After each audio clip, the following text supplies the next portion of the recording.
Bonjour à tous et bienvenue sur Crypto Signal. Aujourd'hui, on fait la routine habituelle. Nouvelle ATH pour Bitcoin.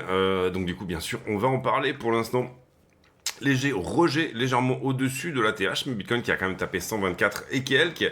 Et puis, on va faire la routine habituelle, c'est-à-dire vraiment fondamentale, sentiment et analyse technique en premier. Allez, c'est parti pour l'intro.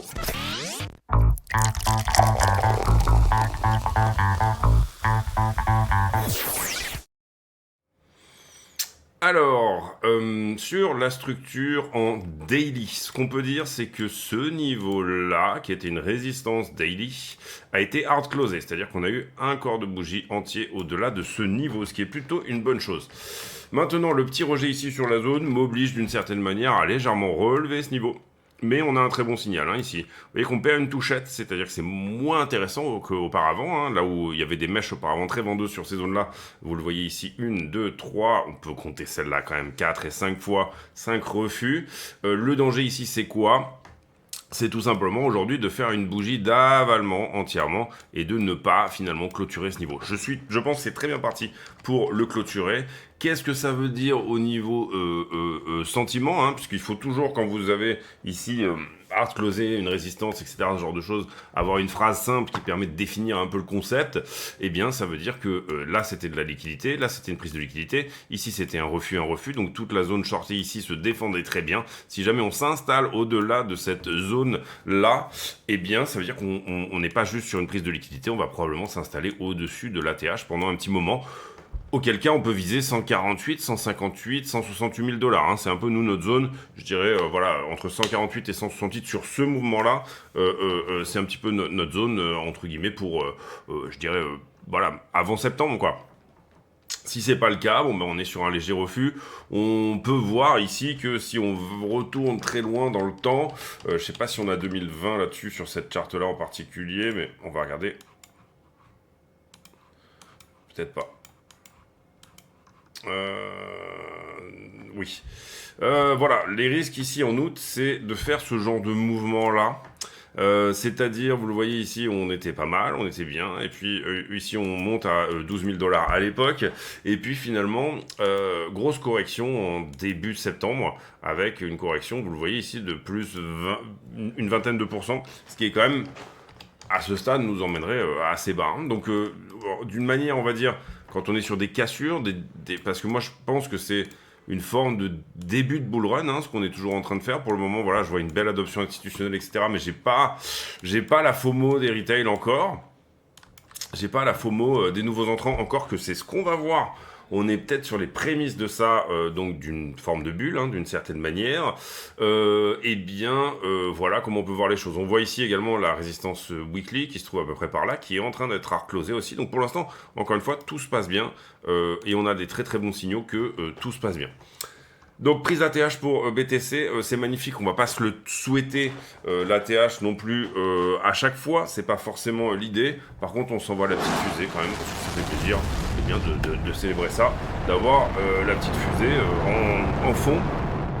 C'est à chaque fois, encore une fois, un plaisir quand même de faire un nouvel ATH. Rappelons qu'un ATH c'est le moment où tout le monde est en profit, c'est celui où vraiment on peut tous s'auto-sucer entre guillemets, ou en tout cas au moins se congratuler les uns les autres, et bien tout simplement de s'être battu pour être resté sur ce marché en particulier. Un ATH, c'est un moment très de sympathie mutuelle qui est extrêmement fort, bien évidemment.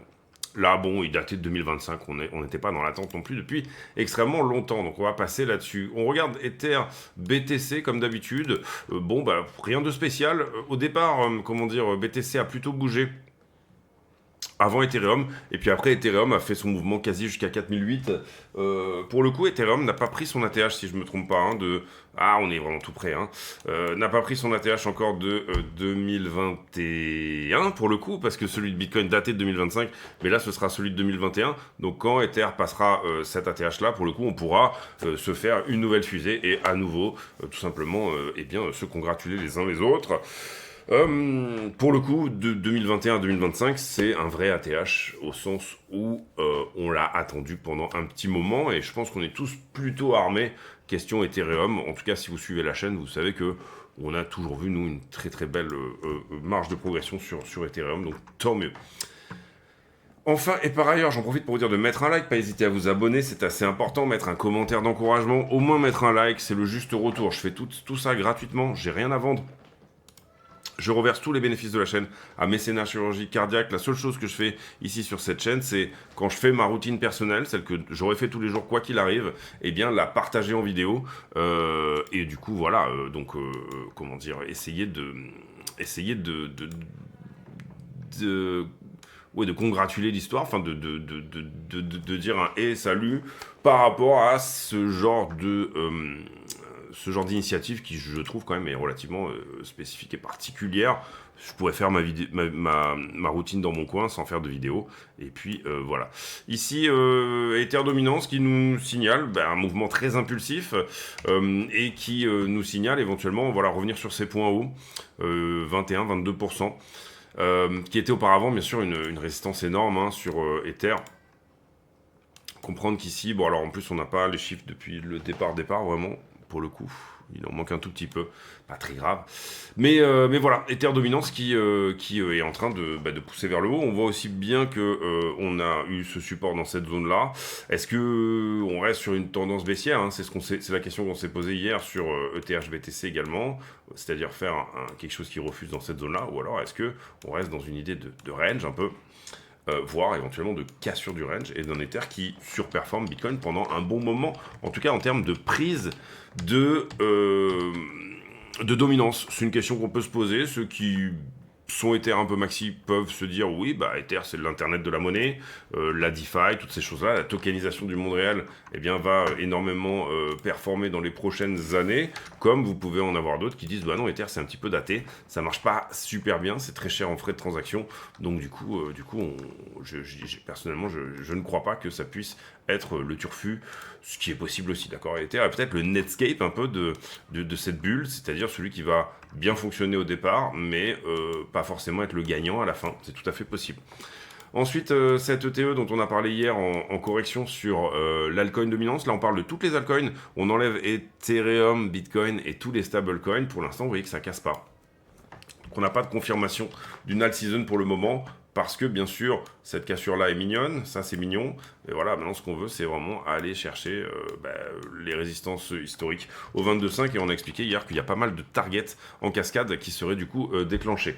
On va pas regarder la Bitcoin dominance aujourd'hui, je vais pas avoir le temps de faire une vidéo trop longue en plus, puisque d'ailleurs je ferai pas de vidéo vendredi, samedi, dimanche, lundi, donc il y aura pas de vidéo pendant 4 jours, voilà, armez-vous de patience si jamais, mais voilà, petite pour des raisons personnelles.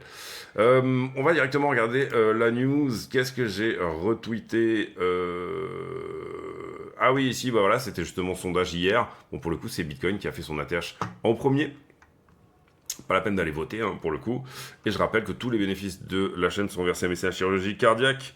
J'ai eu hier un call avec Bybit Europe.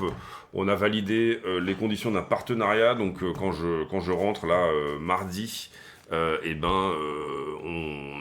va y avoir une campagne vraiment spécifique avec Bybit Europe. Pour le coup, ils ont dit qu'ils allaient lâcher un petit peu plus de reward pour ceux qui reviennent sur Bybit. Ils sont conscients, bien sûr, d'être un petit peu à la bourre, d'être un petit peu en retard, puisqu'ils ont fermé pour les Français, se sont fermés à l'Europe pour ensuite se réouvrir, mais dans les bonnes conditions, avec la régulation qui va bien, etc. Donc en soi, sur le long terme, je pense que ça va être un partenaire qui va rester, et pour le coup, voilà, le mec qui s'occupe de ce marché-là, donc de Singapour, directement, moi je suis en lien directement avec la maison mère, va me mettre en contact avec l'équipe France, et on a bien discuté hier, c'était vraiment un nice chat, un moment assez sympa. Ici, on va passer sur Wall Street Journal, les altcoins qui explosent sur Google, ça c'est ce que je vous disais tout à l'heure également, Ethereum et ses concurrents. Qu'est-ce qui se passe en général ? Qu'est-ce que vous avez comme mouvement ? Vous avez une accumulation de write-off par les gros.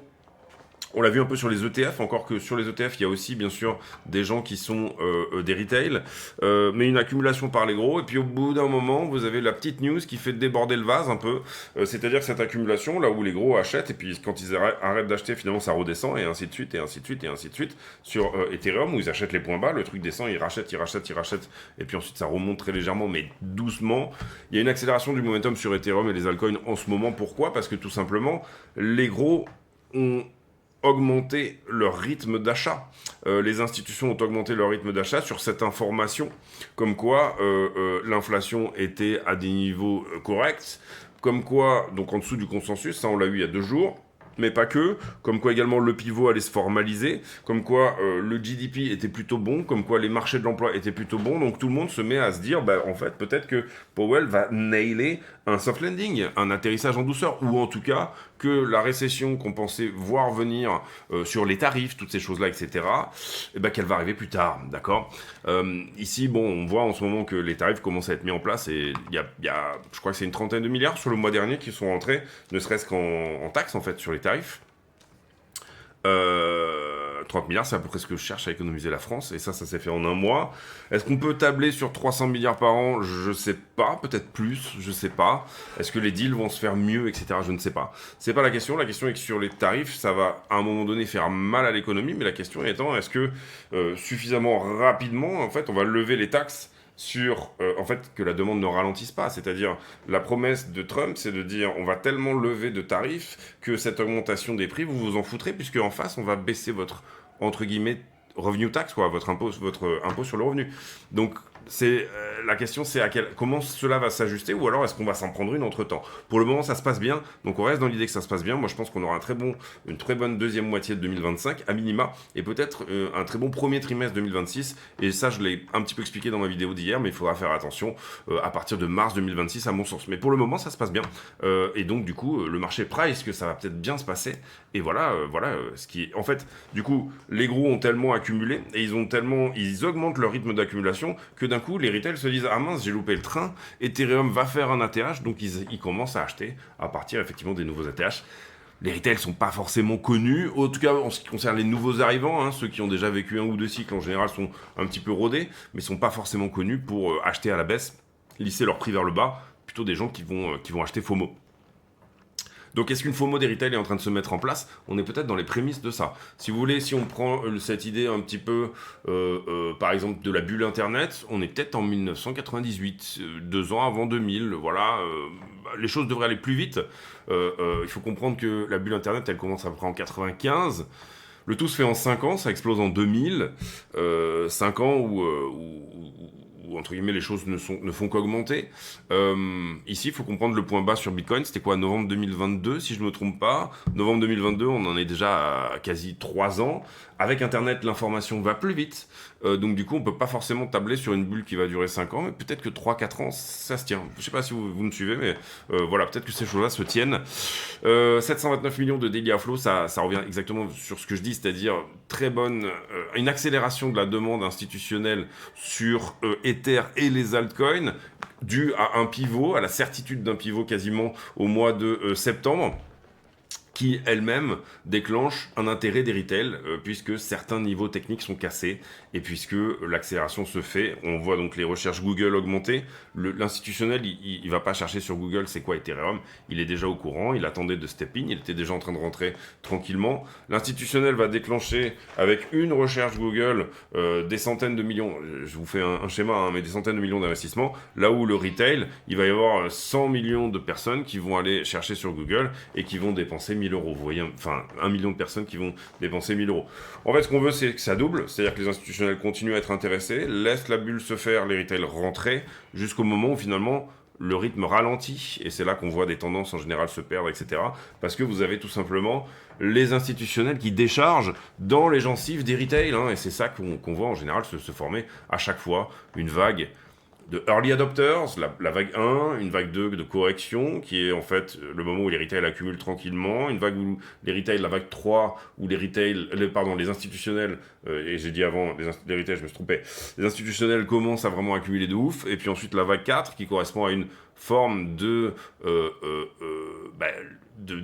l'interinstitutionnel qui se perd un petit peu, et puis ensuite vague 5 qui est la vague de distribution de FOMO des retails, pour ensuite rentrer dans une grande vague 2 qui est la distribution de tous les institutionnels qui étaient rentrés au début de la vague 3, etc. C'est ça qui crée des marches qui avancent comme ça, est-ce que vous voyez en général. Bref, je ne veux pas faire une vidéo trop longue encore une fois. Corée du Nord, on s'en tape un peu. La Norvège, je rappelle que la Norvège a fortement, énormément bénéficié de l'augmentation du pétrole dernièrement, et le fonds souverain qui pèse 1 trillion en Norvège est en train de mettre tout le monde bien. Je crois que c'est 100 000 euros par personne, ou un truc comme ça, un truc de fou, et en plus ils ont investi tout ça en bourse, et ça a très bien fonctionné encore, et ainsi de suite, et ainsi de suite, et ainsi de suite, donc c'est vraiment pour le coup un cercle vertueux. Négociation Trump-Poutine, je sais plus exactement quel jour ça va être, mais on suivra ça aussi de près, hein, probablement sur Twitter, encore une fois, parce que je serai pas là, dans les 3 ou 4 prochains jours, et BetCent qui demande à ce qu'on baisse les taux de 0,5, on en avait déjà parlé hier, non pas à 4,25, 4,50, mais plutôt même 3,75 à 4,25. Pas grand chose sur le calendrier économique prochainement. Liquidation, on a bien liquidé quand même 470 millions, 200 et 200, plutôt 300 en short, puisque sur Bitcoin notamment, le prix a poussé à l'ATH et on a liquidé pas mal de monde qui avait peut-être des shorts et également des points de liquidation au niveau de l'ATH, à savoir 113 millions, donc la moitié de ces liquidations short tiennent sur BTC et 79 millions sur Ether, donc ne serait-ce que là et là, on a quasiment 200 millions. Vous voyez que le dernier tiers se fait sur les altcoins. Globalement, la map est rouge pour Bitcoin et Ethereum, et vous voyez que sur les altcoins, ça a temporisé encore un peu plus. On n'est pas non plus sur la FOMO totale au niveau des altcoins. Nous, on a dit de temporiser un petit peu et d'attendre les vrais signaux techniques en ce qui concerne une altcoin season. Pour le moment, c'était un bon call. Et puis ici, j'étais shorté sur cette ligne-là. Bon, elle a été prise, donc ça avait rajouté du short ici à ce point-là. Derrière, le prix va plutôt avec le funding, en tout cas je trouve. Donc on enlève ce point-là et on n'est pas tellement shorté sur le haut de la structure. On fait la sauvegarde avec les 2 points à prendre. Éventuellement, ce serait 116, 119.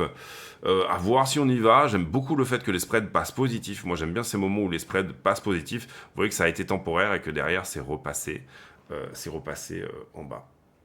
Ça souligne de l'achat au spot. Hein. Donc un mouvement plutôt sain. Pas un mouvement de dérivés et de Bitcoin papier, entre guillemets. Donc j'aime bien quand les spreads sont positifs. Maintenant, ça peut aussi... Ici, vous voyez qu'on est venu chercher la poche qui était au-dessus, hein, sur la 7 jours, et puis derrière, on s'est un petit peu ravisé. Est-ce qu'on se dirige vers 113 cette zone 113 à 117 pour recharger à nouveau? Ça reste possible. Maintenant, le mouvement est plutôt sain, encore une fois, pour venir continuer à déclencher plus fort. Ici, c'est des indicateurs de momentum, hein, c'est-à-dire des lignes de tendance qui sont tenues, qui devraient nous donner les signaux haussiers ou baissiers. Ether, s'il devait temporiser, aura une première zone autour de 4005 à 4006. Il a créé les conditions. Pour le coup, il est un tout petit peu plus shorté, que tout le monde cherche le short du siècle, hein, sur Ethereum. Et puis cette zone à 4160 qui est quand même bien chargée. Le funding n'est pas non plus en FOMO, hein, sur Ether. En tout cas, on l'a regardé hier, ça avait pas l'air extrêmement haut non plus. On est au 0,02. Vous voyez que des zones où c'est quand même relativement haut, c'est plutôt 5 fois plus. Vous voyez l'open interest sur Ethereum qui a déjà monté assez fortement, donc il est fortement joué en levier, mais vous voyez qu'il est joué des 2 côtés, puisque le funding reste dans des zones qui sont quand même relativement neutres. Attention, ça peut assez vite monter. Vous le voyez ici par exemple, et ici on voit très bien également que dès qu'on atteint un peu cette barre symbolique, on va dire des 0,05, donc 2 fois plus de funding que maintenant, en général on marque une belle correction sur Ethereum, en tout cas tant qu'il reste dans un marché de liquidité. Quand il est rentré dans un marché de FOMO, vous voyez que rien ne l'arrête, y compris là, vous le voyez, ici sur des zones, alors à la première correction il est assez fortement shorté, vous avez beaucoup de longs qui se font sortir et ou qui sortent, mais vous voyez ici que d'une certaine manière, d'une manière générale, le funding se nettoie quand il a passé certains niveaux techniques, et à ce stade, on n'y est pas encore, en tout cas pas pour le moment, d'accord. Beaucoup d'opalité reste quand même, excusez-moi, j'ai peut-être éternué.